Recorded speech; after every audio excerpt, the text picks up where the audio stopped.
That little set of stackable tray. I'm gonna have it rescan because I changed the material type, so it's gonna change its settings a little bit. And this is gonna take 4 minutes.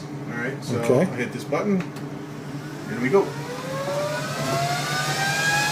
Looking down at it, the glow forge is going into operation.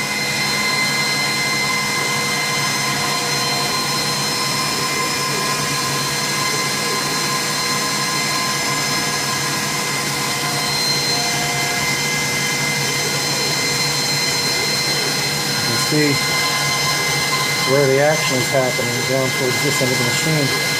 So the laser's actually cutting through the wood all the way. Well, this is acrylic, but it is. It's going all the way through it. It's cutting all the way through the acrylic. So each of these is a cut. I can do engraving, I can do scoring, but and you can smell that plasticky smell. Yeah, that's definitely not burning wood now. It's melting plastic, I guess.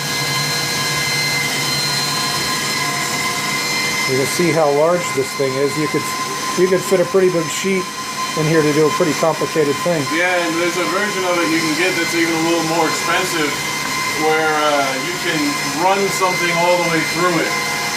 You can have a continual feed, side to side. But that was like $2,000 more, you know. And there's no need for that with the stuff I'm doing. So I didn't go for it. But yeah, you got a few feet. Oh, you can see it's a little bit of flame at the laser point there, or a little brightness. And you say this is a 4-minute process to do this. Yeah, we got 2 minutes, 47 seconds left. Yeah, there's the counter over there. Now when you do a big score or a big engrave, it can take hours. That one picture I did for CJ, the one on the back there, that was a landscape, it took hours because it was highly detailed with many passes.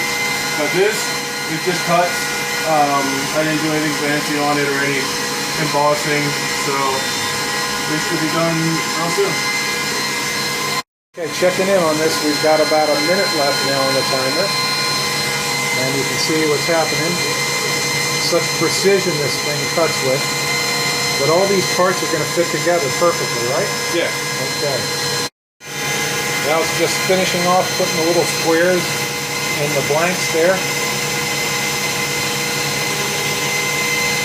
We'll do the same here.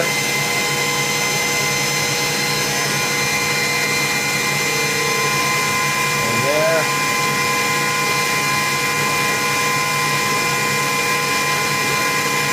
There you go. Okay, that's that.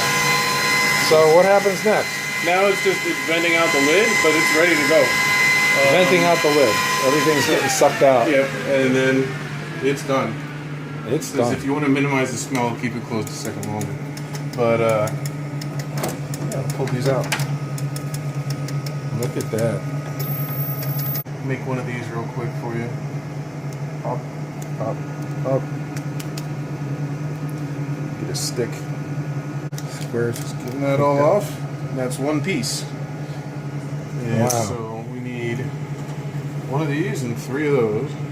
Wow, look how precise that is. Amazing. Okay, so we've been taking off the coating and we've been putting together what we got so far. That's almost all of one tray. This will be the last piece for that one.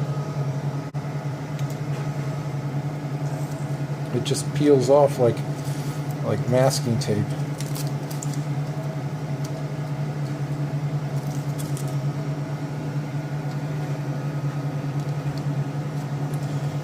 A nice little pressure packed tray here. You can do glue in, or you can heat it up a little bit to expand it out and finish it off. But if not, I mean, it's pretty solid, pretty self-reliant. So what do we got here now? Well, you got 2 little trays, and you can stack them as much as you want. You can make as many as you want, and stack them up.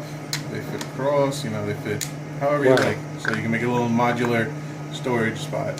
So this whole thing really has taken us about 20 minutes, start to finish. Maybe. It took us about 5 to do, and probably another 5, so it probably took even less. Wow. Honestly.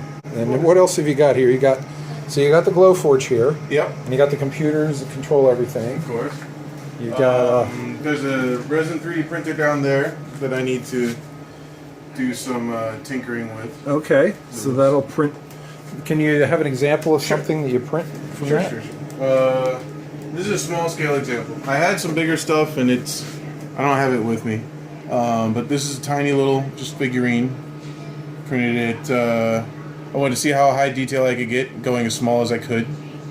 Okay. And I can go my small. camera can capture how detailed this is. This is. You can see this figure here. And I have a failed print over here that Very detailed. that this has been sitting here for a while, but you can see it's even more detailed. It's got the railings and everything over here, and it ended up falling off because the thing was a little off level. But you can see the detail it's capable of. Amazing. And then it's just flat on top because it stopped mid-print, basically. Wow. Okay, so you've got those things. And what else have you got here? I've got a Dremel setup that I haven't put together with a vise attachment and some buffers and everything to do some stone work over here. With some raw stones that I put together just for fun. Oh, that's great. This is 3D printer continuation. This is how you clean the resin to make it or to get the toxic layer off, and then I have some black lights that you cure it under. Okay. A bunch of different little stuff. So. And you got. There we go. Pictures from the girls. All right, George. Thank you very much. This has been George at his workshop, and this is what do you call late Glowforge of West Easton here. Thank you for giving us a tour. Sure.